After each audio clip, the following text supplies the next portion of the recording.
நீங்க பண்ற ஃபுட் பிசினஸ்ல நிறைய செலவு ஆகுதா? இன்ஃபினிட்டி ஃபுட் அகாடமில உணவு தொழிலை கத்துக்கிட்டு யாருக்கு வேண்டுமானாலும் ட்ரெயின் பண்ணலாம். சம்பளத்தை லட்சக்கணக்கில் மிச்சப்படுத்தலாம்.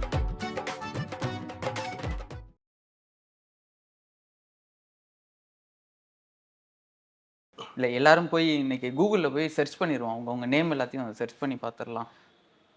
ஏன்னா 10,000 ரூபா வச்சிருக்கோம். இவங்களே உலகத்துல 27வது பணக்காரங்களாம். அப்ப நம்ம எந்த முதல் இடத்துல இருக்கோமா 2வது இடமா என்னன்னு தெரியலையே. இவ்வளவு நாள் நமக்கே தெரியாம நம்ம ஒரு கோடீஸ்வரனா இருந்திருக்கோம். நம்மள சேர்த்துக்காதீங்க ஜோ. நம்ம மினிமம் பேலன்ஸ் இல்லாம சுத்திக்கிட்டு இருக்கோம்.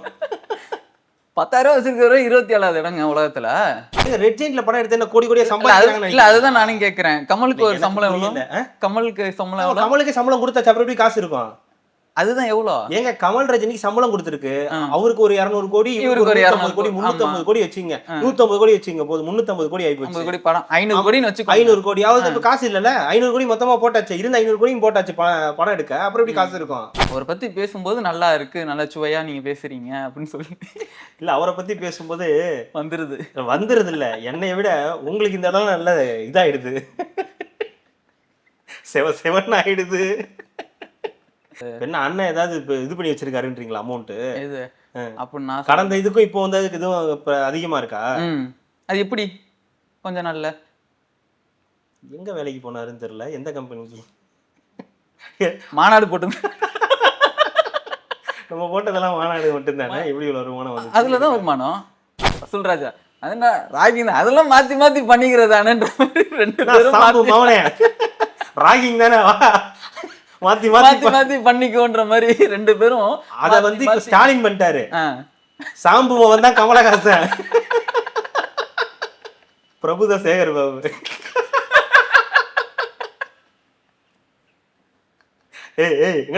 சீனியர் கருணாஸ் யாருங்க? கருணாஸ் தான். பிரகாஷ்ராஜ் யாரா இருக்குன்னு பார்த்து நான் சொல்ல யாருன்னு ஆப்போசிட் கேங்க தானே. ஆமா எடப்பாடி தான். எடப்பாடி அப்போ சசிகலாம் அந்த கேரம் போர்டு தாத்தா யாரு?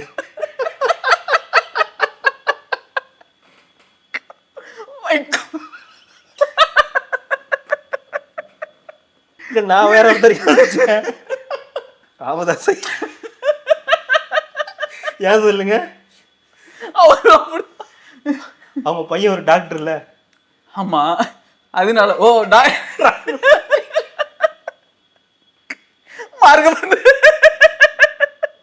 ரெட்ரோலுக்ஸ் குடும்பங்களுக்கு வணக்கம். இன்றைய கார்த்திக் விஷன் நிகழ்ச்சியில் தமிழகத்தில் நடக்கும் அரசு நிலை பற்றி விவாதிக்கலாம். வணக்கம் கார்த்திக். வணக்கம் ஜோ. ரெட்ரோலுக்ஸை தொடர்ந்து சப்ஸ்கிரைப் பண்றவங்களுக்கு மிக்க நன்றி. பண்ணாதவங்க சப்ஸ்கிரைப் பண்ணிட்டு பாருங்க. சப்ஸ்கிரைப் பண்றோம், அன்சப்ஸ்கிரைப் பண்றோம், மறுபடியும் சப்ஸ்கிரைப் பண்றோம். நிறைய கமெண்ட் இல்ல இனிமேட்டு உங்களுக்கு 7Gல சொல்ற மாதிரி தான். அது நீங்க சப்ஸ்கிரைப் பண்ணா மட்டும் போதாது. உங்க அப்பாவை, உங்க அம்மாவை, உங்க தங்கச்சிய, உங்க தம்பிகளை இவங்க எல்லாத்தையும் சப்ஸ்கிரைப் பண்ண வைக்கணும். அந்த மாதிரி சப்ஸ்கிரைப் எல்லாருமே வந்து பண்ணிட்டு பாருங்க. அதுதான் வந்து மெயின். அதுக்கும் ஒருத்தர் சொல்லியிருந்தாரு, வணக்கம் சொல்றதுக்கு ஒருத்தர், சப்ஸ்கிரைப் சொல்றதுக்கு ஒருத்தர்ன்றாங்க. அது ஒரு பஞ்சாயத்தா? வணக்கம் ஒருத்தர் சொல்லி சப்ஸ்கிரைப் ஒருத்தர் பண்ணணும்னு சொல்லக்கூடாதா? அது இன்னொரு பஞ்சாயத்து. குடும்பங்கள். ஆமா நான் குடும்பங்கள் சொல்ல மாட்டேங்கிறீங்களா நீங்க? நான் தான் நெஞ்சங்கள்னு சொல்றேனே. நெஞ்சல் குடி. நீங்க என்னைக்காவது நெஞ்சங்கள்னு சொல்றீங்களா? இல்ல, குடும்பங்கள் தானே சொல்றீங்க. அதனாலதான் எனக்கு வந்து நெஞ்சங்கள் வந்து ஒரு இதுவா இருக்கு. உங்களுக்குன்னு ஒரு ட்ரேட்மார்க் ஒண்ணு இருக்கு. நான் கார்த்திக்னு சொல்றதுலயே ஒரு ட்ரேட்மார்க் இருக்கு. அவ்வளவுதான். அந்த மாதிரி ஏதோ ஒன்று வச்சுக்க வேண்டியதா. நீங்க குடும்பங்கள்னு சொல்றீங்க, அது உங்களுக்கு செட் ஆகுது. அப்படியே பிரிச்சுக்க வேண்டியதான். எல்லாம் ஒண்ணுதானே. நெஞ்சங்கள், குடும்பங்கள் எல்லாம் ஒண்ணுதானே. நான் இன்னும் நாளை பின்ன வந்து லிங்கேஷ் வந்து ஒரு நாள் உட்காரும் போது ஏதாவது வரமாட்டேங்கிறாப்புல. கூப்பிடுறாங்க, வரமாட்டேங்கிறாங்க. இல்ல ஃப்ரேம்ல காட்டலையா? ஆமா. அவன் ஒரு நாள் வந்து உட்காந்தானா அவன் ஏதாவது ஒன்று சொல்லுவான். நண்பர்களே அப்படின்னு சொல்லுவான். ஃபேமிலிஸ்ன்னு கூட சொன்னாலும் சொல்லலாம், வாய்ப்பு இருக்கு. அப்படியா? இல்லையே. ரெட்ரோலுக்ஸ் ஃபேமிலிஸ்ன்னு ஏதாவது சொன்னானா அந்த மாதிரி ஏதாவது வாய்ப்பு இருக்கு. ஸோ அதனால ஒவ்வொருத்தருக்கும் ஒன்று. அவர் குடும்பங்கள், நான் நெஞ்சங்கள், அந்த மாதிரி வச்சு பண்ணிக்க வேண்டியதான். என்ன இருக்கு. Super thanks. சூப்பர் தேங்க்ஸ்ல நிறைய பேர் அதே மாதிரி சூப்பர் தேங்க்ஸ்க்கு அந்த இது பேமெண்ட் பண்ணியிருந்தீங்க. ஷர்ட் வாங்கிக்கிறதுக்காக ஒருத்தவங்க வந்து சொல்லியிருந்தீங்க. இல்லை அதில் இன்னொரு விஷயம் இருக்குது, சொல்கிறேன். அடுத்த தடவை வந்து நின்றுட்டே வீடியோ போடலாம், உட்காந்து வீடியோ பண்ண வேணாம். ஏன்? சட்டைக்கு மட்டும் போட்டா எப்படி? பேண்ட்டுக்கு வேணாமா? நீங்கள் இப்படி பார்க்குறதுனால சட்டை மட்டும் போதும்னு நினைக்கிறீங்கல்ல? போதும் உங்களுக்கு அது போதும். இனி ஆனா பாருங்க உங்களுக்கு வந்து நன்றி சொல்றேன். பெரிய நன்றி. ஆமா. அந்த மனசு எல்லாருக்கும் வராது. கொடுக்கணும்னு சொல்லலை, பட் அவ்வளோ நம்மளே ஒருத்தவங்களுக்கு எடுத்து ஒரு 10 ரூபா கொடுக்கணும் அப்படின்னா யோசிப்போம்ல, இந்த 10 ரூபா வச்சு டீ குடிக்கலாமே, ஒரு 10 ரூபா பால் பாக்கெட் வாங்கலாமே, ஒரு 10 ரூபாய்க்கு ஏதாவது ஒன்று வாங்கலாமே அப்படின்லாம் நம்ம வந்து யோசிப்போம். ஒரு சிலர்லாம் வந்து ஐஸ்கிரீம் விலை அதிகமாக இருந்தாலே சாப்பிட மாட்டாங்க. அந்த அளவுக்குலாம் இருக்காங்க இல்லையா, உங்களுக்கு தெரியும் இல்லையா? கண்கொள் நேரா பார்த்துருக்கேன் நான்லாம். பேர்லாம் சொல்லாதீங்க, லிங்கேஷன்லாம் பேர் சொல்லி அவனை இது பண்ணிடாதீங்க. அது எப்படி என் வயலில் லிங்கேஷன் சொல்லுவேன்? அந்த மாதிரி எதுவும் சொல்லிடாதீங்கன்னு தான் சொல்கிறேன். ஐஸ்கிரீம் ரேட் அதிகமாக தான் கூட சாப்பிட மாட்டேன்றாரு. அப்படிப்பட்ட ஒரு உலகத்தில், இந்த உலகத்தில் டாக்டர்கிட்ட போயிட்டா உடம்பு சரியாயிடும், ஆனால் டாக்டர் கையில் தான் காசு தரணும். ஏழை அந்த மாதிரி இருக்கக்கூடிய இந்த உலகத்தில் ஒரு நீங்க சட்டை வாங்கி போட்டுக்குங்க அப்படின்னு. ஏன் சட்டை வாங்கி போடு? சட்டை சரியில்லையோ, போடுற சட்டைகள்லாம் ஒன்றும் நல்லா இல்லையோ தெரியல. நானும் அடிக்கடி டிஷர்ட்ல வரேன். அதான் மேபி இருக்கலாம். பரவாயில்ல, எதையுமே ஏதோ கொடுத்துருக்கீங்க இல்லையா, அது வந்து பெரிய மனசு. மிக்க நன்றி. நன்றி. போலாங்களா? நிகழ்ச்சிக்குள்ளார போகுமா? போலாம். ஏதோ காசு கீசுன்னெலாம் பேசிட்டு இருக்கீங்க. நேற்றுக்கு சொத்து பட்டியல் எல்லாமே கொடுத்துருக்காங்க. வேட்புமனு தாக்கல் போன இடத்துல கொடுத்துருக்காங்க. முதல்ல யார் எடுக்கலாம்? உங்கள் சாய்ஸ் நீங்களே சொல்லுங்கள். விஜயா, ஸ்டாலின் சாரா? Obviously Vijay sir. விஜய் தான், விஜய் அவர்கள் தான். ஏன்னா வந்து இது வரைக்கும் நான் ஒவ்வொருத்தங்களுடைய சொத்து பட்டியல் இத்தனை வருஷத்தில் வந்து சொல்லும்போது பார்த்துருக்கேன். ஒரு சிலருக்கு இந்த சொத்து இருக்குது, இந்த சொத்து இருக்குது அப்படின்லாம் வந்து சொல்லுவாங்க. இவர் இந்த இது வச்சிருக்காருன்றது ஒரு சின்ன ஒரு இதுவாக இருக்கும். ஆனால் அதுவே பெரிய பிரேக்கிங் நியூஸா, அதுவே வந்து பெரிய பேசு பொருளா, அதுக்கு ஒரு டிபேட்டே வைக்கலான்ற அளவுக்கு வந்து வச்சிருக்காங்க அப்படின்றது இருக்கும். அது மாதிரி இருக்கு இல்லையா?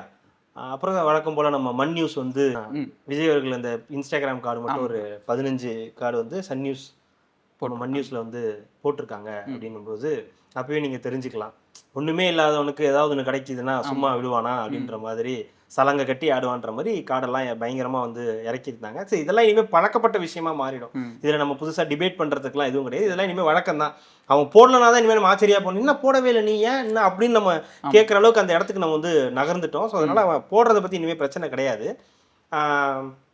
விஜய் அவர்களுக்கு கிட்டத்தட்ட 600 கோடி கிட்ட வந்து மொத்தமா அசையா சொத்து அப்படின்னு சொல்லி ஏகப்பட்ட சொத்துக்கள் வந்து வச்சிருக்காரு. நிறைய பேர் வந்து என்ன கேட்கறாங்கன்னா, 250 கோடியை விட்டு வராருன்னு சொல்றீங்க, 600 கோடி தான் வந்து காட்டுறாரு அப்படின்னு கேட்கறாங்க. ஆனா என்ன பண்றது, கடந்த வருஷங்கள்லாம் இந்த மாதிரி பதிவு போட்டிருக்காங்களான்னு தெரியல. ஒரு குடும்பம் இந்த நிலைமைக்கு வந்து இருக்குது. இந்திய டாப் பணக்காரர்கள் பட்டியலில் ஒரு குடும்பம் வந்து நிக்குது. சொந்த கார் கூட இல்லை, கையிலேயே ரொக்கமே 10,000, ஒய்ஃப் பேர்ல 40,000 தான் இருக்குது அப்படின்றதெல்லாம் வந்து சாதாரண விஷயம் கிடையாது இல்லையா?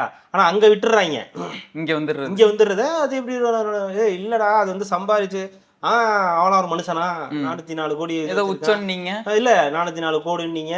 இப்போ கேவலம் பொண்டாட்டிக்கு கடன் கொடுத்துருக்கான். அவன் போய் அவன் தான் அவரு எல்லாம் கிடையாது, அவன் போய் கடன் கொடுத்துருக்கான். அவன்லாம் ஒரு மனுஷனா? அப்பாவுக்கு கடன் கொடுத்துருக்கான், நம்ம புஷியானதுக்கு கடன் கொடுத்துருக்கான்.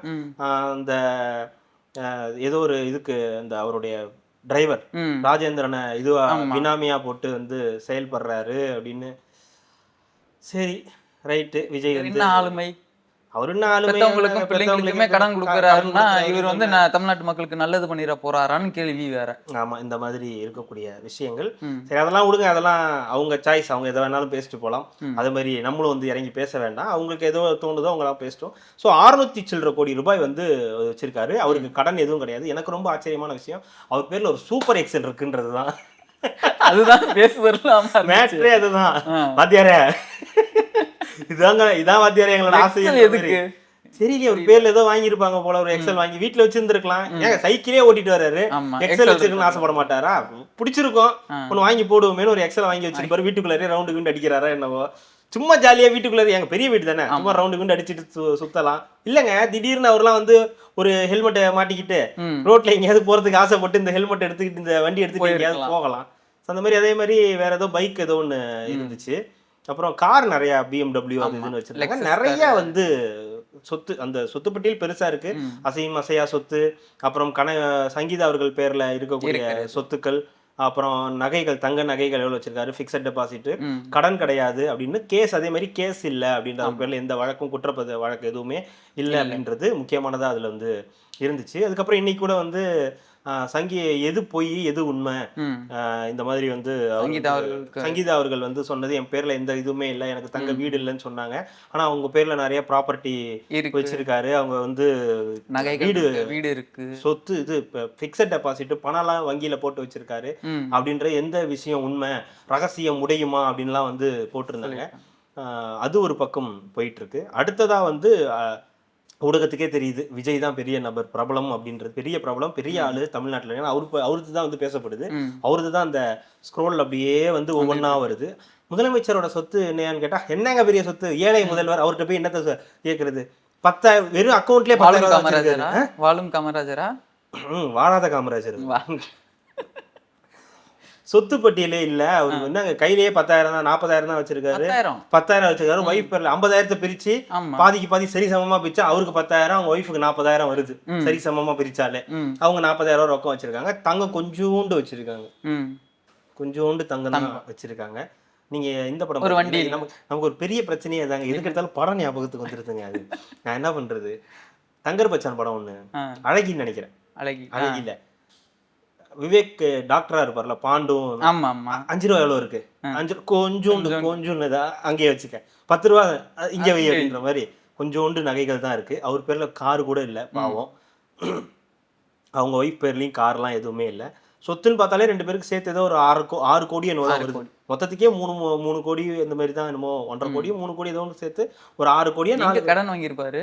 கடன் இல்லையே, இல்ல வேட்புமனு தாக்கல் பண்ணும்போது சேகர் பாபுட்ட வாங்கியிருக்காரு கடன். அப்படியா? இவரோட அவர் பணக்காரரா? இல்ல கடன் வாங்கிட்டு வந்திருக்காரு. அவரு கஷ்டப்பட்டு ஏரியால வேலை பார்த்து இதுன்னு ரெடி பண்ணி இப்ப சம்பளம் வருது இல்லைங்க. ஆமா, இந்த சம்பளம் வருது இல்ல, அமைச்சர்களுக்கு சம்பளம் தருவாங்களா மாசம்? முதல்வராலேயே வந்து 5 பைசா சேர்த்து வைக்க முடியல.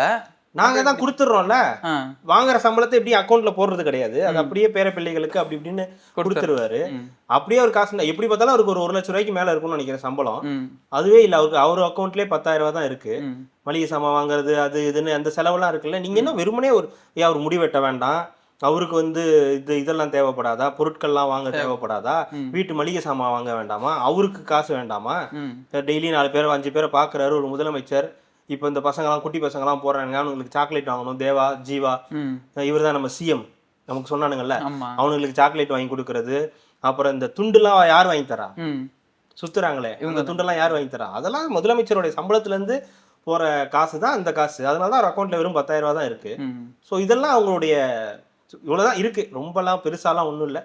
ரொம்ப ஒரு எளிமையான வாழ்க்கையை வந்து வாழ்ந்துகிட்டு இருக்காங்க. ஸோ அந்த ஃபேமிலிலேருந்து வந்து அவர்கிட்ட சொத்து இல்லை, ஒரு கார் இல்லைன்னு நினைக்கும் போது உண்மையாவே பெருமையா இருக்கு. இல்லை எல்லாரும் போய் இன்னைக்கு கூகுளில் போய் சர்ச் பண்ணிடுவோம், அவங்க நேம் எல்லாத்தையும் சர்ச் பண்ணி பார்த்துடலாம். ஏன்னா 10,000 ரூபா வச்சிருக்கோம் இவங்களே உலகத்துல 27வது பணக்காரங்களாம். அப்ப நம்ம எந்த முதல் இடத்துல இருக்கோமா 2வது இடமா என்னன்னு தெரியலையே. இவ்வளவு நாள் நமக்கே தெரியாம நம்ம ஒரு கோடி சொன்னா நம்மள சேர்த்துக்காதீங்க ஜோ, நம்ம மினிமம் பேலன்ஸ் இல்லாம சுத்திக்கிட்டு இருக்கோம். 10,000 ரூபா வச்சிருக்கிற 27வது இடங்க உலகத்துல. அதுதாங்க இப்ப விஜய் வந்து சொல்றாங்கல்ல, பினாமியை போட்டு அந்த ராஜேந்திரன் ஒருத்தர் பினாமியை போட்டு ஏதோ ஒரு நிறுவனரா இருக்காருன்னு போட்டிருக்காருல்ல. அந்த மாதிரி எல்லாரும் பண்ணணும்னு அவசியம் கிடையாது, சரிங்களா? அவர் வாங்கல சம்பளத்தை வீட்டு செலவுக்கு போக ஒரு 10,000 ரூபாய் அவர் அக்கௌண்ட்லயும் 40,000 ரூபாயும் ஒய்ஃபோட அக்கௌண்ட்லயும் வச்சிருக்காங்க. அவங்க ஏதாவது ஒரு சின்ன பிசினஸ் பண்ணலாம், வீடு ஹவுஸ் ஒய்ஃப்ன்றதுனால அவங்க ஏதாவது சின்ன சின்ன பிசினஸ் பண்ணலாம். அதுல இருந்து வர அமௌண்ட் ஒரு 40,000 ரூபாய் அவங்க அக்கௌண்ட்ல இருக்கு. அப்புறம் இதுல இருந்து இத்தனை வருஷமா சம்பாதிச்சது, ஒரு சின்ன வயசுல இருந்து அரசியல் கட்சியில இருக்கிறதுனால அங்கங்க போனது, அது இது என்ன இளைஞரணியில இருந்ததுன்னு சொல்லி ஒரு சம்பாதிச்ச அமௌண்ட்ல ஓரளவுக்கு ஒரு சொத்து பத்து ஏதோ ஒரு 3-4 கோடிக்கு ஏதோ சொத்து பத்து இருக்கு மொத்தமா. அவ்வளவுதானே தவிர, அவ்வளவுதான், சிம்பிள். அப்புறம் ஏன் ஒரு கார் கூட வாங்க மாட்டோம்? விருப்பப்படல, எளிமையான வாழ்க்கை, எளிமையான வாழ்க்கை. அந்த டிஃபெண்டர் அது அவருது, உதயநிதி ஸ்டாலின் பையன். நீங்க இப்படி கேட்பீங்க உடனே அவருக்கு எப்படி இவ்வளவு பணம் கிடைச்சது அப்படின்னு. யாருக்கு? பையனுக்கு. இவங்களே இவ்வளவு எளிமையான வாழ்க்கை வாழ்றாங்களே, அதெல்லாம் கேட்க அது கேட்கக்கூடாது. அது தட் இஸ் ராங். ஏங்க நீங்க உழைச்சி பல அவர் எவ்வளவு கட்டுவாரு? என்ன கேக்குறேன், அவர் எவ்வளவு கட்டுவாரு? இப்போ வரும் சின்னவர் எவ்வளவு கட்டுவாரு? எப்படி தோராயமா சொல்லுங்க, எவ்வளவு தோராயமா சொல்லுங்க, எவ்வளவு இருக்கும்? எவ்வளவு காட்டுவாரு? ஒரு 50 கோடி 100 கோடி அவ்வளவுதான் இருக்கும். ஏங்க ரெட் ஜெயின்ட்ல படம் எடுத்து என்ன கோடி கோடியா சம்பளம்? இல்ல அதுதான் நானும் கேக்குறேன். கமலுக்கு ஒரு சம்பளம் எவ்வளவு? கமலுக்கு சம்பளம் எவ்வளவு? கமலுக்கு சம்பளம் கொடுத்தா அப்புறம் எப்படி காசு இருக்கும்? அதுதான் எவ்வளோ ஏங்க கமல் ரஜினிக்கு சம்பளம் கொடுத்துருக்கு, அவருக்கு ஒரு 200 கோடி, இவருக்கு ஒரு 250 கோடி, 350 கோடி வச்சுங்க, 150 கோடி வச்சுங்க, போது 350 கோடி ஆகி போச்சு. 50 கோடி படம் 500 கோடின்னு வச்சு 500 கோடி ஆகுது. இப்ப காசு இல்லல, 500 கோடி மொத்தமா போட்டாச்சு, இருந்த 500 கோடியும் போட்டாச்சு படம் எடுக்க, அப்புறம் எப்படி காசு இருக்கும்? அது இது போக அப்புறம் அவங்க ஒய்ஃப் வந்து ஒரு டைரக்டர்னால அவங்க சம்பளம் அப்படி இப்படின்னு இருக்கும். இப்ப பையன் ஒரு உதயநிதியோட ஸ்டாலின் ப்ரொடக்ஷன் கிடையாது, இன்பநிதி தான். ஸோ இது உதயநிதி அக்கௌண்ட்டுக்கு இது எதுவுமே வராது. ஸோ அவரும் ஒரு எளிமையான வாழ்க்கையை தான் வாழ்ந்துகிட்டு இருக்காரு. ஸோ டிஃபெண்டர்லாம் அந்த காலத்துல வாங்கினது, அப்போ காங்கிரஸ் அந்த அப்ப இருக்கும்போது வாங்கினது. அது கூட வாங்கினாங்களா இல்ல எதுவும் இதுவான்னு தெரியல, வாங்கினாங்கன்னு தான் நினைக்கிறேன். ஆமா வாங்கியிருப்பாங்க, ஜமீன் பார்த்து கொடுத்துருப்பாங்கன்னு நினைக்கிறேன். தெரியலங்க. ஒரு எளிமையான வாழ்க்கையை இந்த குடும்பம் வாழ்ந்துகிட்டு இருக்கு. ஸோ சொத்து பத்திரம் வாட்செல்லாம் கூட 50 லட்சம் 1 லட்சம் தான் இருக்குது. அது நீங்க இப்படியே பேசிட்டு இருந்தா எப்படி ஜோ? 50 லட்சம் அது வந்து ஒரிஜினல் 50 லட்சங்க, அவங்க கட்டி இருக்கிறது டூப்ளிகேட் ஃபர்ஸ்ட் காப்பி. அது 5000 50,000 தான் வரும். 1500 ரூபா. அது உங்க விருப்பம். நான் இல்ல இன்ஸ்டால ஸ்க்ரோல் பண்ணும்போதெல்லாம் இந்த பாருங்க ஃபர்ஸ்ட் காப்பி 1500 ரூபா தான் வரும், ஆர்டர் இப்பயே போடுறீங்களான்னு கேட்பாங்க. அவ்வளவுதான். நீங்க 1500லாம் இல்லங்க அப்படின்றதுனால அதையும் ஸ்க்ரோல் பண்ணிடுவோம் நம்மலாம். அந்த ரேஞ்ச் தான். அது உடனே இவங்க அதை பார்த்துட்டு ஒரிஜினல் நினைச்சு அதுக்கு வந்து ரேட் வந்து போடுறாங்க. ஸோ ஒரு சிம்பிள் லைஃப்ல தான் எல்லாருமே வந்து இருக்காங்க. ஸோ ரொம்ப அதை வந்து நம்ம டெப்தா போக வேணாம். ஒரு நீங்க சொன்ன மாதிரி காமராஜர்கள் அடுத்து ஒரு எளிமையான வாழ்க்கை வாழக்கூடிய ஒரு குடும்பத்தை வந்து நம்ம வந்து இப்படி பேசுறது சரியா இருக்காது. அடுத்து அதற்கும் எளியவர் அண்ணன் சீமான். அண்ணனை பத்தி பேசுனா எல்லாத்துக்கும் கொண்டாட்டமா இருக்குது, இன்னும் தெரியல. இல்ல நிஜமாலுமே சொல்றேன், சொல்லலையே, தப்பா எதுவும் சொல்லலைங்க. அவரை பத்தி பேசும்போது நல்லா இருக்கு, நல்லா சுவையா நீங்க பேசுறீங்க அப்படின்னு சொல்லி இல்ல அவரை பத்தி பேசும்போது வந்துருது இல்ல, என்னைய விட உங்களுக்கு இந்த இடம் நல்ல இதாயிடுது, செவன் ஆயிடுது, இருக்கும்ல மனசுக்குள்ள ஆதங்கம். நான் கேட்கணுன்ற கேள்வி எல்லாம் இங்க வச்சு கேட்டுறது இல்ல. அது மாதிரி அடுத்த அண்ணனுடைய ஏழை தாயின் மகன். ஆமா, பிரஸ் மீட்ல கூட உட்கார வச்சிருந்தாரு, தாயை உட்கார வச்சிருந்தாரு, மனைவி எல்லாம் உட்காருங்க. சொத்து கம்மி தானே, அவருக்கு ஒன்றும் பெரிய அளவுக்கு இல்லையே. எவ்வளோ? யார் அவருக்குங்களா? அவர் தான் முதல்ல எழுதி வச்சேன், 50,000 ரூபா வச்சிருக்காருங்க. ஸ்டாலினை விட பணக்காரரா? ஆமாங்க. பரவாயில்லையே. வேற அவ்வளவுதான் 50,000 தானே? ஆமா, ஒரு 50,000. 12 லட்ச ரூபாய்க்கு கார் வச்சிருக்காரு.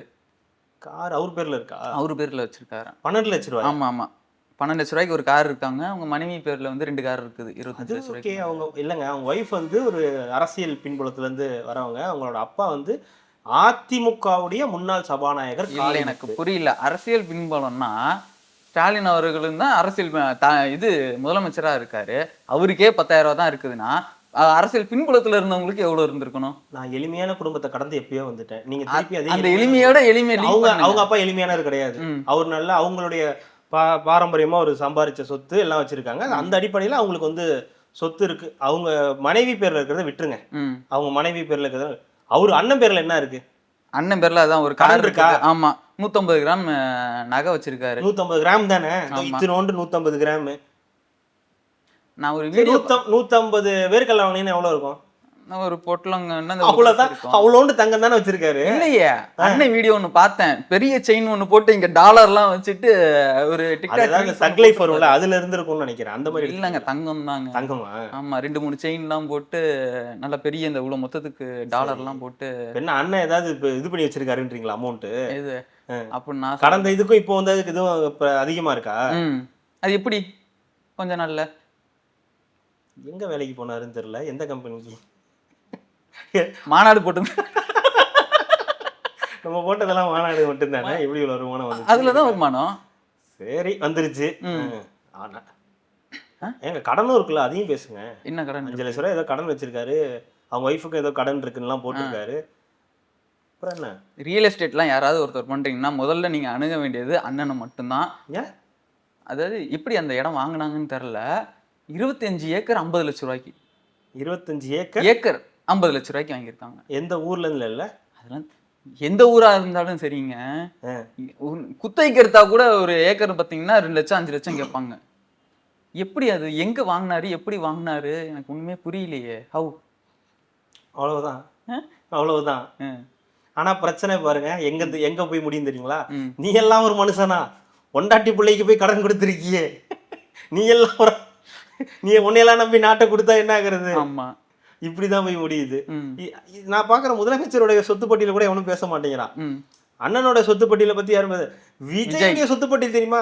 இப்போ விஜய் தான் இருக்கிறதுல எல்லாருக்கும் பெரிய பிரச்சனை போட்டு நான் ஒத்துக்கிறேன். அவர் கோடி கணக்குல வச்சிருக்காரு, அவர் கோடி கணக்குல வந்து இது பண்ணியிருக்காரு. புஷி ஆனதுக்கு 3 கோடி கடன் கொடுத்து ஒய்ஃப் பேர்ல ஒரு அமௌண்ட் சொல்லி கடன் சொல்லியிருக்காரு, அப்பா அம்மாக்கள். அதோட கான்செப்ட் எனக்கு தெரியல. இது ஃபேக்ட் செக் பண்றாங்களா? அது தெரியல. இது எனக்கு புரியல. இடி வந்து KN நேரு அவர்கள் வந்து 1100 கோடி வந்து ஊழல்னு சொல்லிருக்காரு. 3 கோடி ரூபா இருக்குதுன்னு போட்டிருக்காரு. ஏங்க அவர் கொஞ்ச நாளைக்கு முன்னாடி விகடன்ல ஒரு இன்டர்வியூவே கொடுத்துருக்காரு. 150 மாடு இருக்கு, 150 ஏக்கர் இது இடம் இருக்கு, மாடு மட்டுமே 500 மாடு கிட்ட ஏதோ சொல்றாரு, வச்சிருந்தேன்னு சொல்லியிருக்காரு. அப்புறம் அவரே சொல்றாரு இதெல்லாம் மைக்ல ரெக்கார்ட் ஆகுங்க அப்படின்றாரு. சோ எல்லாருமே கொடுக்கும் போது வந்து இவ்வளவுதாங்க கொடுப்பாங்க. அது வந்து பிரச்சனையாக கூடாத அளவுக்கு தான் வந்து கொடுப்பாங்க. நீங்க நீங்க நீங்க நம்புவீங்களா ஒருத்தர் அக்கௌண்ட்ல 10,000 ரூபாய் தான் வச்சிருக்காரு அப்படின்றத? ஒரு சிஎம் அவரோட இல்ல காமராஜர்கிட்ட இவ்வளவுதான் இருந்துச்சுன்னு சொன்னா நீங்க நம்பலாம். அது அப்படிதான். நம்மளே நிறைய புக்கெல்லாம் படிச்சிருக்கோம், கேள்விப்பட்டிருக்கோம். அவர் வந்து கவுச்சி சாப்பிடலாம்னு சொன்னது கூட வந்து முட்டையை தான். நாக்கெல்லாம் ஒரு மாதிரி இருக்கு, கவுச்சி சாப்பிடலாம்னு முட்டை வாங்கிட்டு வந்து சாப்பிடுறாரு. நம்ம வந்து அப்படி கிடையாது. நீங்க இந்த படம் பாத்தீங்கன்னா தெரியும். இப்ப விஜய் ஆண்டனி படம் வந்துச்சு, இது திருமகனா சக்தி திருமகன். ஆமா, அதுல எனக்கு ரொம்ப பிடிச்ச சீன் அந்த படத்துல வந்து மாறன் சிஎம் பேர லஞ்ச் சாப்பிட்டுருப்பாரு, நெஞ்செலும்பு ரசமும் மட்டன் தொக்கும் போனோன்னு விஜய் ஆண்டனி அப்படியே பாப்பா நல்லா இருக்கும். சாரி பாப்பாரு, அப்படியே பாப்பாரு. அது ரியாலிட்டியா இருக்கும்.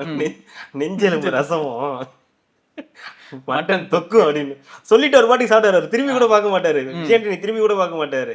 யாரு நம்ம செல்முருகன் அவர் தான், விவேக் கூட சொல்லிட்டு திரும்பி கூட பார்க்க மாட்டாரு.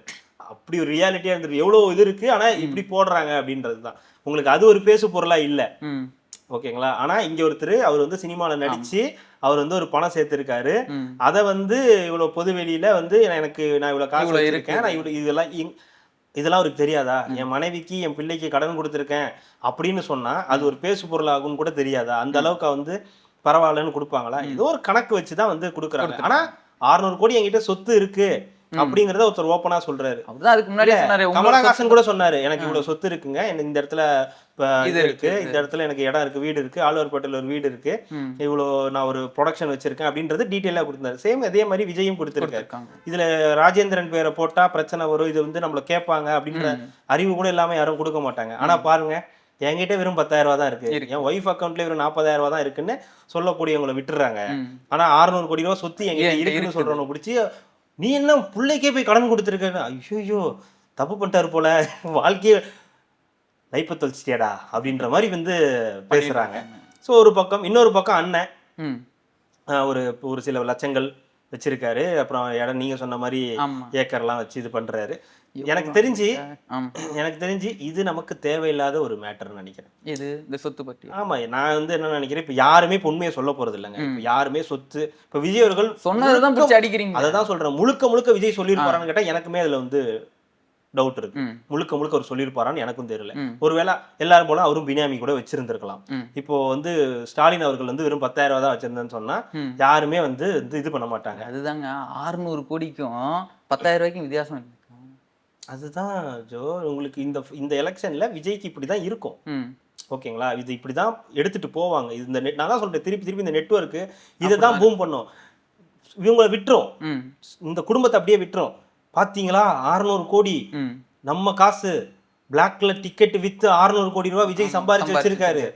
நமக்கு மீதியை வச்சுக்கிட்டு நம்ம கிட்ட கொடுத்துருக்கலாமே. அவருக்கு ஒரு தேவையான ஒரு 100 கோடியை வச்சுக்கிட்டு 500 கோடியை இங்க ஏழை மக்களுக்கு கொடுத்துருக்கலாமே அப்படின்றாங்க. இப்ப நீங்க 10,000 வச்சுட்டு போய் கேட்க முடியாதுல்ல. ஆமா, 10,000 ரூபாய் தான் இருக்கு அப்படின்னு வந்து சொல்லிடுவாங்கல்ல. இவர்கிட்டையும் போய் கேட்க முடியாது. ஏங்க எனக்கு கடன் இருக்குங்க, 5 லட்சம் ரூபாய் டெபாசிட் அக்கௌண்ட்ல இருக்கு, எனக்கு மாசம் இஎம்ஐ போயிட்டு இருக்கு, அப்படி நான் வந்து 55 இன்ச் OLED டிவி வாங்கினேன், அதுக்கு வந்து இஎம்ஐ எடுத்துக்கிட்டு இருக்காங்க அப்படின்னு இவர் சொல்லலாம். ஸோ இந்த மாதிரி எல்லாருக்கும் இருக்கு. ஆனா வந்து நீங்க நம்ம சொல்ற மாதிரி யார்கிட்ட இருக்கோ, யார் வந்து போட்டிருக்காங்களோ அவங்களதான் போய் வந்து கேட்கறாங்க. இது தடுக்க முடியாது. ஏன்னா விஜய் ஃபர்ஸ்ட் டைம் வராரு, ஒரு நடிகருடைய பின்புலத்திலிருந்து இவ்வளவு காசு, இந்த காசுல இவங்களுக்கு எல்லாம் கடன் கொடுத்துருக்கேன், அதுவும் சொந்த வீட்டுக்குள்ளாரே எனக்கும் கடன் கொடுத்துருக்கேன்னு சொல்லும்போது அது ஒரு பெரிய டிபேட்டா மாறும். அதே நேரத்துல உலகின் மிகப்பெரிய பணக்காரர்கள் பட்டியலில் இருக்கக்கூடிய ஒரு குடும்பம், அந்த குடும்பத்துல இருக்கக்கூடியவங்களுக்கு காசே இல்லை, அவங்க பேர் காசே இல்லைன்றதை தாண்டி அவங்க பேர்ல எதுவுமே இல்லை அப்படின்னு சொல்றது வரவே இருக்கக்கூடிய ஒரு விஷயமா தான் நான் பாக்குறேன். அவ்வளவுதானா? அதுக்கு மேல எதுவும் கேள்வி கேட்காதீங்க. அதுக்கு மேல கேட்காதீங்க. அண்ணன் அண்ணன் கடன் அடைச்சிருவாரா? அண்ணன் கடன் அடிச்சிருவாரு. இந்த இப்பதான் போயிட்டு இருக்கு, ப்ராசஸ் போயிட்டு இருக்கு. இது கடன் அடைக்கிற ப்ராசஸ். ஆமா, இப்பதான் இந்த 10 லட்சத்தை தாண்டியோ 15 லட்சத்தை தாண்டியோ போயிட்டு இருக்குன்னு நினைக்கிறேன். முடிஞ்சிடும் அந்த 2 கோடிக்கா டார்கெட். இப்பதான் இந்த பாதி ஃபியூல் தாண்டி இப்பதான் போயிட்டு இருக்கு. இப்பதான் சென்ட்ரல் வந்து நிக்குது, ஈல இருந்து சென்ட்ரல் வந்து நிக்குது. எஃப்க்கு எப்போ போகுன்றது தெரியாது. அதெல்லாம் தமிழ்ல இருக்கா இங்கிலீஷ்ல இருக்கா? தமிழ்ல தான் இருக்கணும், இங்கிலீஷ்ல தான் பிச்சிருவேன் நானு. அது வேற ஏதோ பேசியிருக்காரு. அவ்வளவுதான் ஒண்ணு. நான் வந்து எல்லாத்தையும் பிச்சு போடுவேன், பிச்சு. அதாவது ரேப் பண்றதோ இது பண்றதெல்லாம் இங்க ஒரு விஷயமே கிடையாது. தமிழ்ல ஆங்கிலம் கலந்துருச்சுன்னா தான் அது அதுக்கு மேல ஒரு விஷயம். நான் வந்தா இப்போ உங்களெல்லாம் மாத்த முடியாது, அடுத்த தலைமுறையை நான் மாத்திக்கிறேன். அது ஏதோ ஒரு படத்துல சொல்லுவாங்க, மூதேவி அது கலந்து பல 100 வருஷம் ஆச்சு அப்படின்னு. அடுத்த தலைமுறை 4 வந்துருச்சு மாத்திக்கிட்டு இருக்க. அவர் தமிழ்ல காருக்கெல்லாம் தமிழ்ல பேர் வச்சு விட்டுருவாரு. இங்க கார் தயாரிப்பாங்கல்ல. ஆமா. இப்போ ஹூண்டாய் நிறுவனம் ஏதாவது ஒரு இது ஹூண்டாய் தானே, ஹூண்டாய் ஏதாவது ஒரு கார் தயாரிக்குது அப்படின்னா அதுக்கேற்ற மாதிரி ஹூண்டாய்னு இருக்கலாம். ஆனா கார் தயாரிக்கிறாங்கல்ல அதுக்கு பேரை மாத்திரணும். அதுக்கு ஏதாவது இப்போ ஹூண்டாயில ஏதாவது ஒரு கார் இருக்கும், ஏதாவது இப்போ மாருதி ஸ்விஃப்ட்னு இருக்குல்ல, இப்போ ஸ்விஃப்ட்ன்றதுக்கு ஏதாவது ஒரு பேரை மாத்திரணும், தமிழ்ல வச்சிடணும். திருப்பி போடணும் ஏதாவது அந்த மாதிரி ஏதாவது ஏதோ ஒண்ணு. அவன் லெஃப்ட்னு ஆரம்பிச்சானா இடது அப்படின்னு என்னது எல்லாமே தமிழா மாத்திடுவார், எல்லாத்தையும் தமிழா வந்து மாத்திடுவாரு அண்ணன். ஸோ அந்த ஒரு இதுல போயிட்டு இருக்காரு. அவரை நம்ம டிஸ்டர்ப் பண்ண வேண்டாம், அவர் பாட்டுக்கு அவர் போயிட்டு இருக்கட்டும்.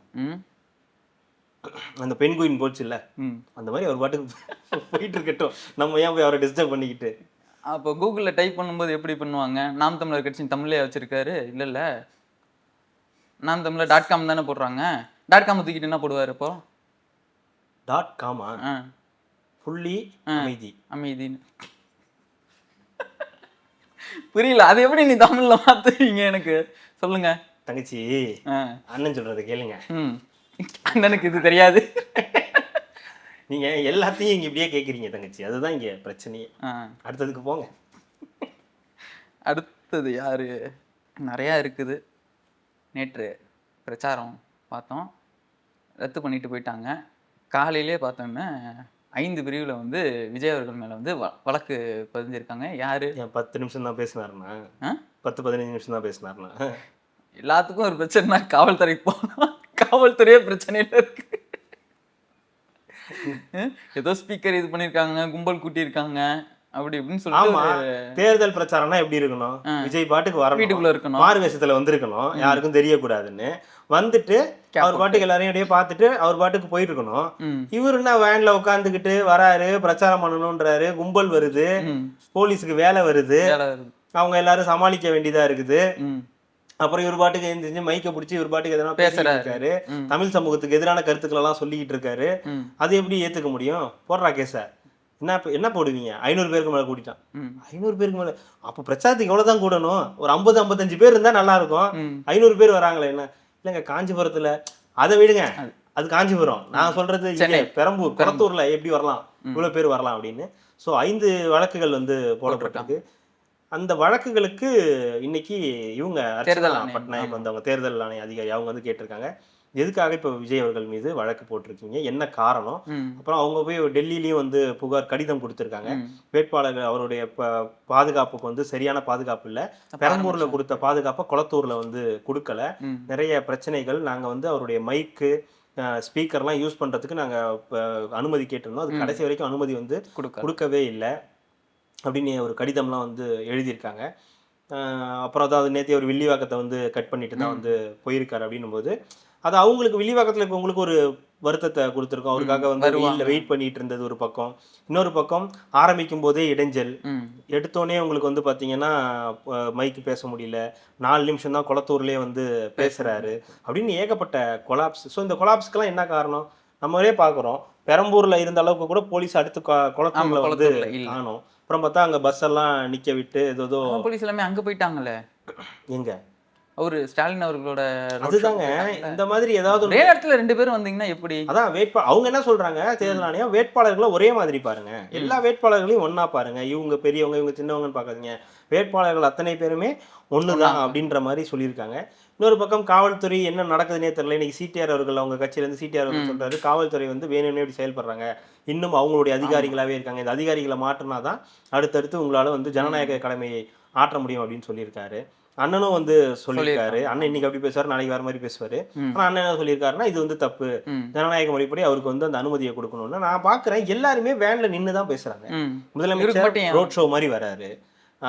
இது சீமானும் அப்படிதான் வந்து எடப்பாடி அப்படிதான் ஓப்பன்ல நின்று தான் பேசுறாரு. உதயநிதி ஸ்டாலின் ஓப்பன்ல நின்று தான் பேசுறாரு. அப்போ விஜய் மேல வர மாட்டேங்கிறாரா, இல்ல விஜய்க்கு அந்த அனுமதி இல்லையா? இந்த கேள்வி இருக்கு. விஜய் ஒண்ணு, ஏன் விஜயால மேல வர முடியல?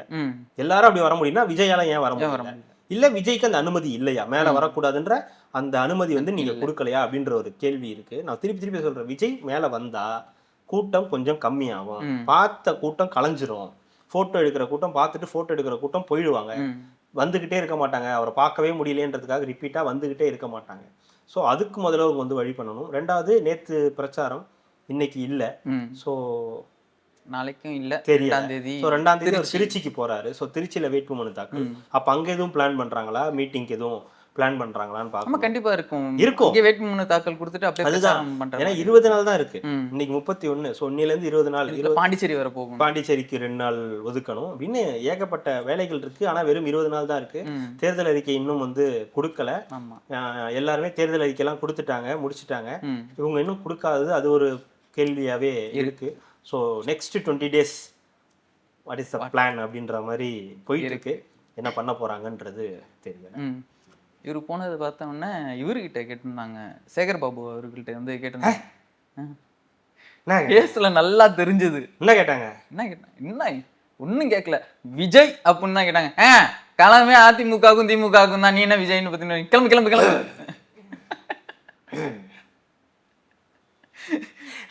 அங்க என்னென்ன சத்தம் உன் முகத்திலேயே தெரிஞ்சிருச்சு. நாய் குலைக்குது தம்பி, பிஸ்கெட்டை போடு, பிஸ்கெட்டு காலி தம்பி, ஏயா கத்துற அப்படின்ற மாதிரி, நீயே கட்டி காத்து கொடுத்துருவன்ற மாதிரி.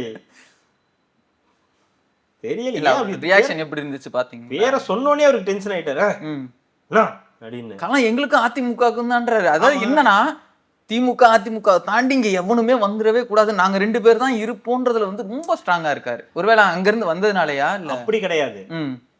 அது போயிடுச்சுன்னா இவங்களால அரசியல் பண்ண முடியாது. ஒண்ணு. ரெண்டாவது, நீங்க நல்லா பாருங்க, KN நேருக்கு அகைன்ஸ்டா யார வேட்பாளரா போட்டிருக்காங்கன்னு. அதிமுகலையா? GK Vasan team. ஆமா. ஆவடி நாசருக்கு எதிரா தாமரை. ஆமா.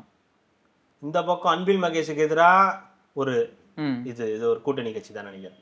இப்படி எடப்பாடிக்கு எதிராகவும் பெரிய வேட்பாளர்கள் யாரும் கிடையாது. கொளத்தூர்ல ஸ்டாலினை எதிர்த்தும் யாரும் கிடையாது பெரிய வேட்பாளர். ஸ்டாலினை எதிர்த்து ஆதிராஜாராம் நிக்கிறார். இந்த மாதிரி மற்ற இந்த வேட்பாளர்கள்லாம் இருப்பாங்கல்ல, முக்கிய அமைச்சர்கள்லாம், அந்த இடத்துல பெரிய முக்கியமான வேட்பாளர்கள்லாம் யாருமே இல்லை. அப்ப ஏதோ ஒரு சம்திங் நடக்குது இவங்களுக்கு, ஒரு ஏதாவது பேசிக்கப்படாத ஒரு டீல். நீ இங்க இதை நிறுத்திக்கோ, நாங்க அதை எப்படி நிறுத்திக்கணுமோ அப்படி நிறுத்துறேன். எடப்பாடியில இப்ப எடப்பாடி எதிர்த்து யார் நிக்கிறாங்க அப்படின்ற ஒரு கேள்வி இருக்குல்ல. அப்ப திமுகவா அப்படின்னா திமுக இருக்கக்கூடிய யாராவது மிக முக்கியமானவங்களா, டஃப் கொடுக்குறவங்களா இருக்க மாட்டாங்க. ரொம்ப சிம்பிளான ஒருத்தர் தான் இருப்பாங்க. அந்த மாதிரி தான் இப்போ வேலுமணிக்கு அகைன்ஸ்டா யாராவது நிறுத்துறாங்கன்னா அந்த மாதிரி அவங்களுக்குள்ளாரே ஒரு பேசிக்கப்படாத ஒரு டீல் இருக்கும் போல. ஸோ அது என்ன ஆகுதுன்னா வந்து இந்த மாதிரி வந்து நிக்குது. அப்போ இது என்னன்னா, நீ நானு, நான் நீ, நீ நான், இப்படிதான் தவிர நடுவில் ஒருத்தன் வந்து உள்ள கொலாப்ஸ் பண்றதை விடவே கூடாது. அது காலங்காலமா நடந்துகிட்டு இருக்க விஷயம். அது வைகோல ஆரம்பிச்சு விஜயகாந்த் மௌப்பனார் ஆகி, விஜயகாந்த் ஆகி, ராமதாஸ் ஆகி, இன்னைக்கு விஜய்ல வந்து நிக்குது. ஸோ இப்போ விஜய் வந்து என்ன பண்ண போறாரு? 3வது ஒரு அணியா வர போறாரா, இல்ல 2வது ஒரு பெரிய எதிர்கட்சியா மாற போறாரா, இல்ல ஆளுங்கட்சியா மாற போறாரா? சோ ஆனா இந்த நான் சொன்னேன்ல, மத்த எல்லாரை விடவும் இவர் வந்து வெரி டேஞ்சர். இப்ப மதிமுக வைகோக்கு அப்புறம், விஜயகாந்துக்கு அப்புறம் விஜய்க்கு தான் இந்த எழுச்சி. மதிமுக வந்த கூட்டம், வைகோக்கு வந்த கூட்டம், வைகோக்காக உயிரை விட்ட கூட்டம். ஆனா ஒரு கட்டத்துல அது எல்லாம் மறைஞ்சு போய் இன்னைக்கு வந்து அவரு ஐக்கியம் ஆயிட்டாரு, மெர்ஜ் பண்ணிட்டாரு. அடுத்து விஜயகாந்த் பெருசா வந்தாரு, சூப்பரா வந்தாரு, 8 ஆச்சு 10 ஆச்சு, பெருசா வந்தாரு. சரி, கூட்டணி சேர்ந்து எதிர்கட்சி ஆனாரு, அதோட முடிஞ்சு போச்சு. இப்படி ஒவ்வொருத்தரும் அப்படி காணாம போறாங்க. ஸோ இப்போ விஜய் வராரு. ஸோ விஜயோட தாக்கம் வந்து இவங்க 2 பேரை விட பெருசா இருக்கு. பெரிய அளவுக்கு உடைக்கிறாரு. இவங்களுக்கு என்ன பண்றதுன்னே தெரியாத அளவுக்கு அவருடைய தாக்கம் இருக்கு. யார்கிட்ட இருந்து உடைக்க போறாருன்னே தெரியல. அந்த முகத்துல இருக்கிற இது வந்து என்ன பண்றதுன்னே தெரியாம இன்னைக்கு நீங்க பாருங்க, இப்போ இந்த இனிகோ இளையராஜன் சொல்லி இந்த திருச்சி, அதெல்லாம் ஒரு மாய பிம்பங்க அப்படின்ட்டு போறாரு. இன்னொரு பக்கம் இங்க இருக்கக்கூடிய RD சேகர் அவர்களும் இந்த மாதிரி தான் சொல்றாரு. அதெல்லாம் நான் அந்த தொகுதிக்கு நிறைய செஞ்சிருக்கேன். அவங்க சொல்றாங்களோ இல்லையோ, இணையத்துல இருக்கக்கூடிய இந்த சந்தில் இருக்கக்கூடிய ஆட்கள்லாம் சிக்னியா ஆர்டி சேகர்ட்ட சிக்னியா, நான் அந்த பேரை இப்பதான் கேள்விப்படுறேன். நானும் ஆர்டி சேகர்ன்ற பேரை நான் இப்பதான் கேள்விப்படுறேன். இருந்திருக்கலாம், அவரு அந்த லோக்கலுக்குள்ளார பெரிய கையா இருந்திருக்கலாம், பெரிய நபரா. ஆனா இப்ப நம்ம சேகரபாபு மாதிரியோ KN நேரு மாதிரியோ எதுவும் கேள்வி அமைச்சராலாம் அவர் வந்து இல்ல போல. ஸோ அதனால என்ன ஆகுதுன்னா, ஆர்டி சேகர் யாரு தெரியுமா, உனக்கு தெரியுமா யாரு சேகர்னு? இல்ல தெரியாது. அப்புறம் ஏன் இல்ல இனிக்கு இருதுராஜ் எனக்கு இல்லங்க. இன்னைக்கு இப்ப நீங்க சொல்றீங்க இன்னைக்கு நீங்க நான் நீங்க வந்து திருச்சிக்காரரும் போது இப்ப உங்களுக்கு தெரியுமா, விஜய் ஜோ வந்து டைரக்டா விஜய்க்கு தான் ஓட்டு போட போறாரு. திருச்சி கிழக்கு அங்கதான் போறாரு. சோ விஜய் வேட்பாளர் விஜய் தான், ஜோசப் விஜய் தான் வந்து அவருடைய வேட்பாளர். சோ அவர் வந்து யாருக்கு ஓட்டு போடுறாருன்னு எனக்கு தெரியாது. அவரு இந்த வேட்பாளர் அங்க அவரு மேபி, ஆனா இனிகோ இளையராஜாக்கு போறதுக்கு வாய்ப்புகள் அதிகமா இருக்கு. இல்ல அவங்க நெருங்கிய சொந்தம் அவரு. இல்லங்க ஏங்க அங்க இருக்கும்போது எனக்கு தெரியும் பழக்கம். ஏங்க என்னங்க நீங்க, எங்களுக்கு தெரியாதாங்க? இனிக்கு இருதயராஜ் இல்ல, அவங்க அப்பா இருதயராஜ் இருந்தால அவரு தெரியும். ஆமா தெரியும்னா சொந்தக்காரங்க தானே, ஃபேமிலி ஃப்ரெண்டு தானே. இல்லங்க போங்க நல்லாங்க கோத்து விடுறாரு.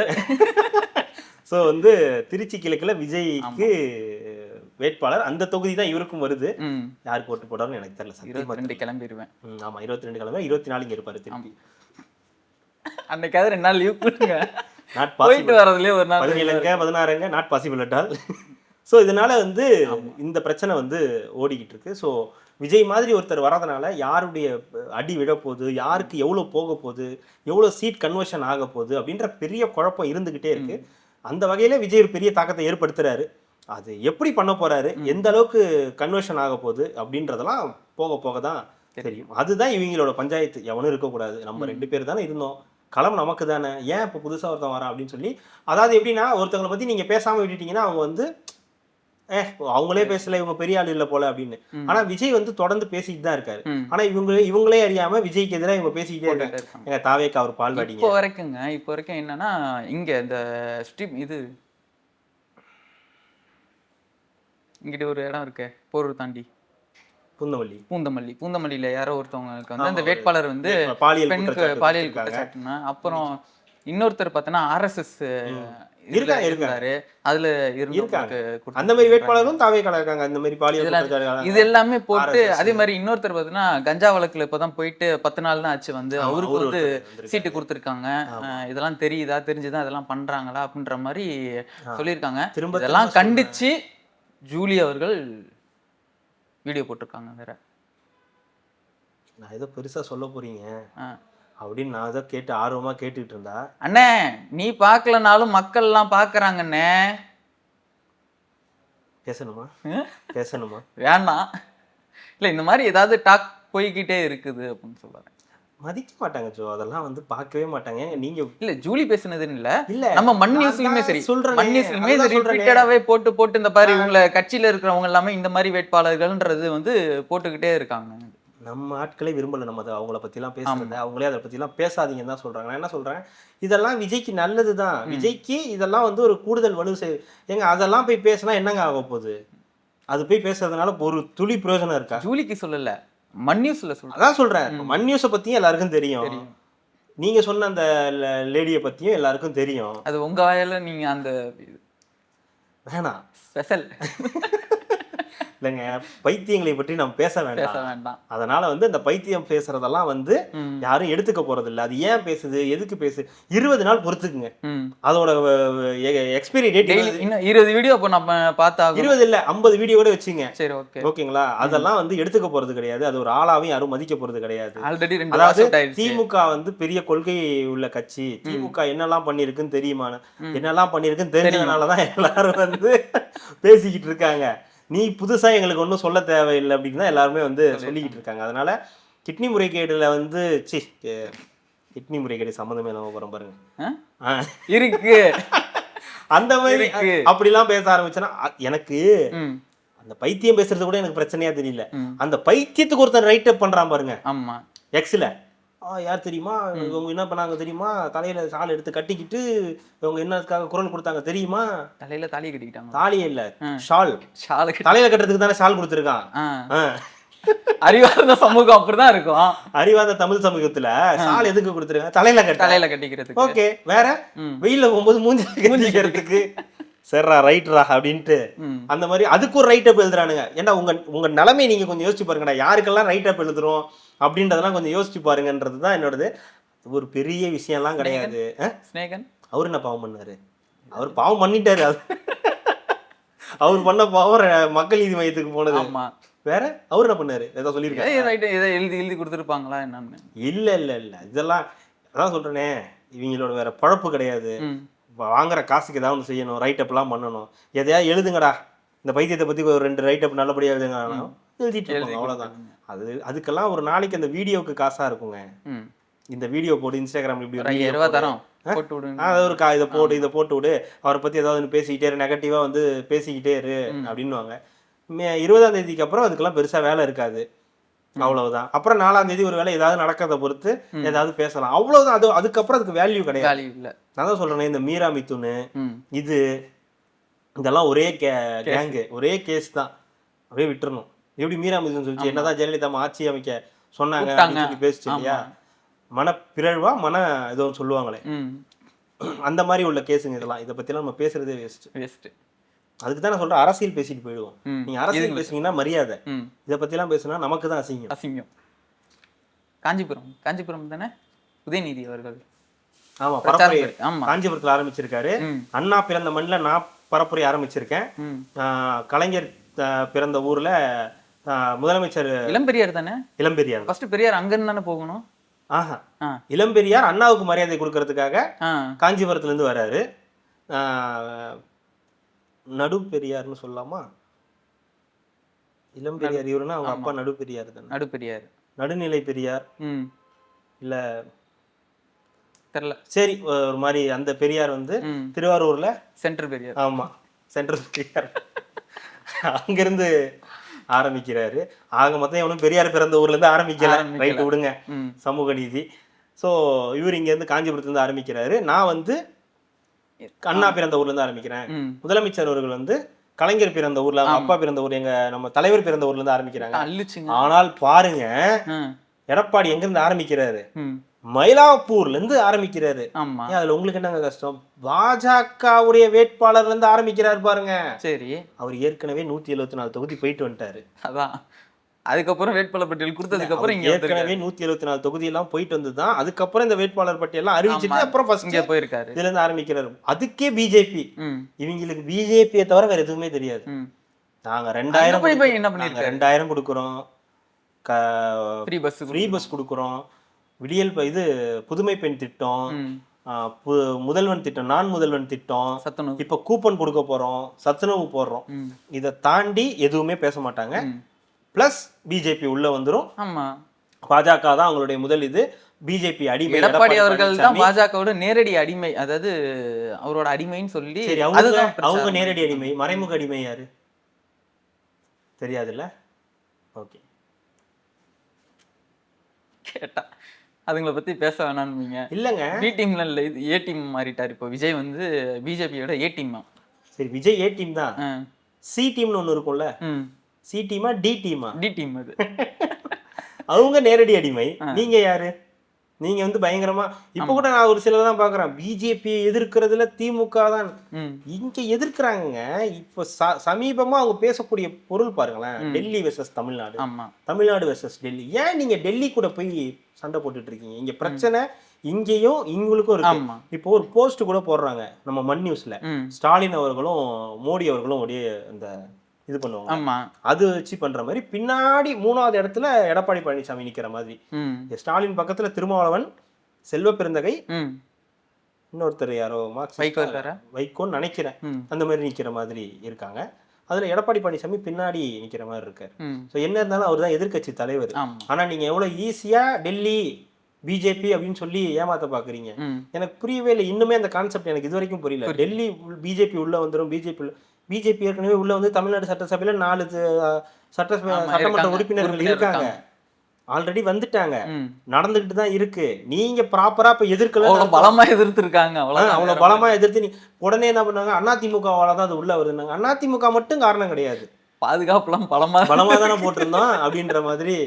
அந்த மாதிரி இவங்க எல்லாத்தையும் பண்ணிட்டு அந்த கட்சிக்கு வந்து பிளேம் பண்றாங்க. பட் அது அவங்களுடைய ஸ்ட்ராட்டஜி, அதுதான் வே. தமிழ்நாடு அதிமுகவுக்கும் திமுகவுக்கும் போட்டின்னு இங்க சேகர் பாபு சொல்றாரு.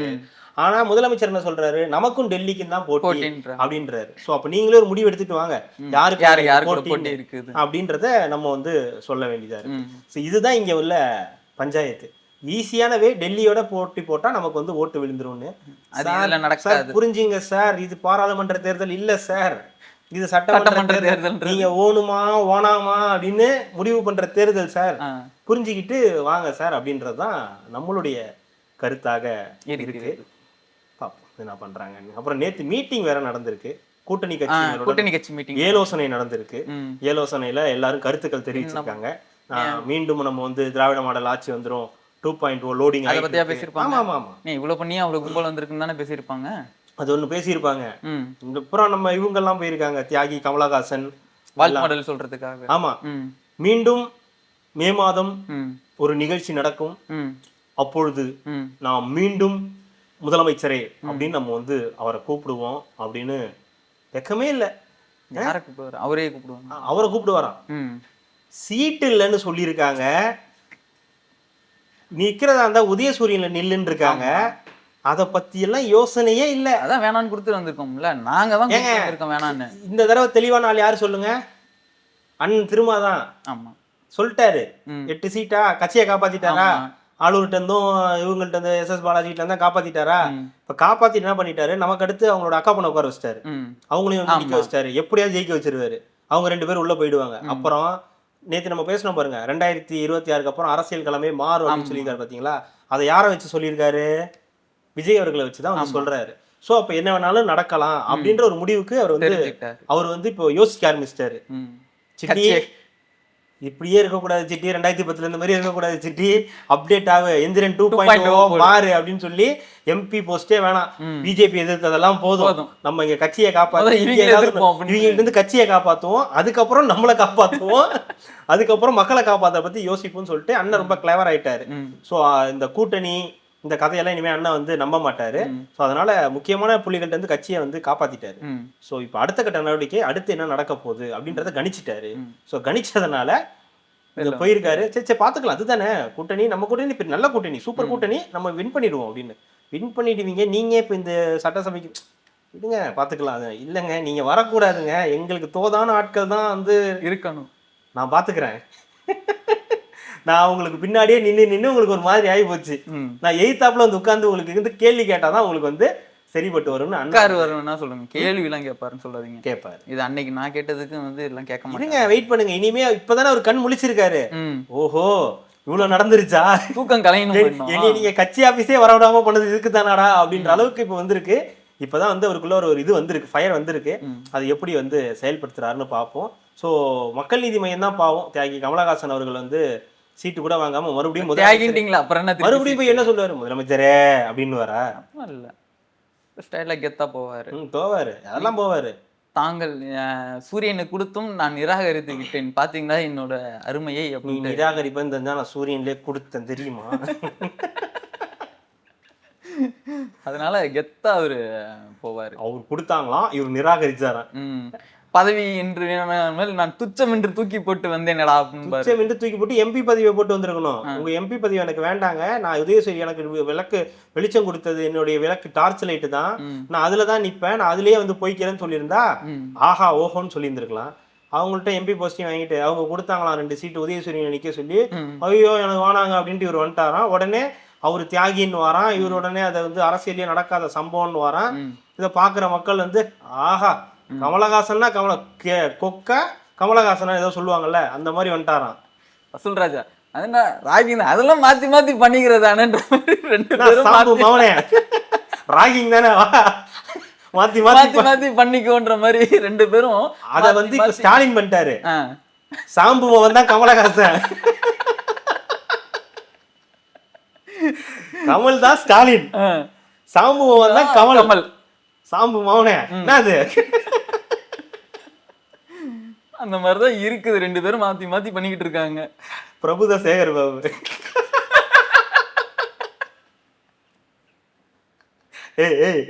சீனியர் கருணாஸ் யாருங்க? கருணாஸ் தான். ஏன்னா எனக்கு ஹைட்னா பயம், அதிக தொகுதினா பயம் ஒண்ணு போதும் எனக்கு. அதுதான் அவரு கருணாஸ்லாம் கருணாஸ் கேரக்டர் தான். சேகர் பாபு தான் பிரபு சீனியர். உட்கார்றா யாரு கூட்டணி கட்சிகள் எல்லாரையும் பிரகாஷ் ராஜ் யாரா இருக்குன்னு பார்த்து நான் சொல்ல யாருன்னு ஆப்போசிட் கேங்க தானே. ஆமா எடப்பாடி தான். எடப்பாடி பாப்பு. ஐயோ ஐயோ அப்ப சசிகலாம்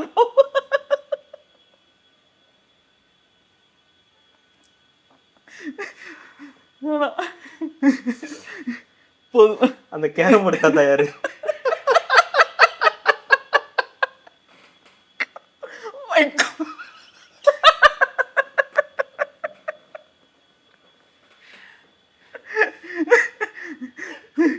நான் வேற ஒருத்தர்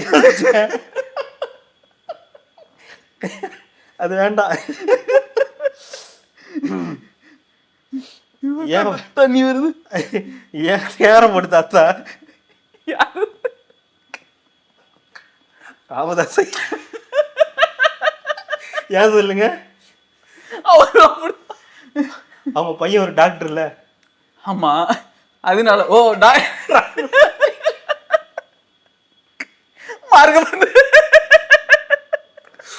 மார்க்கம் வந்து முதல் சந்து. ஐயோ இதுக்கு மேல முடியல. அந்த மாதிரி நடக்கிறது நடக்கட்டும்.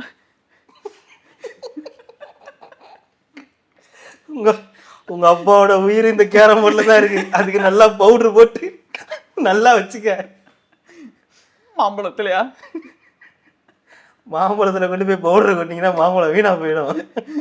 கார்பேட் கல்லு போட்டு பழக்க வச்சிருக்காங்க. சரிங்கய்யா, கண்டிப்பா அடுத்த நேர்காணல்ல நம்ம சந்திக்கலாம். மிக்க நன்றி. மகிழ்ச்சி.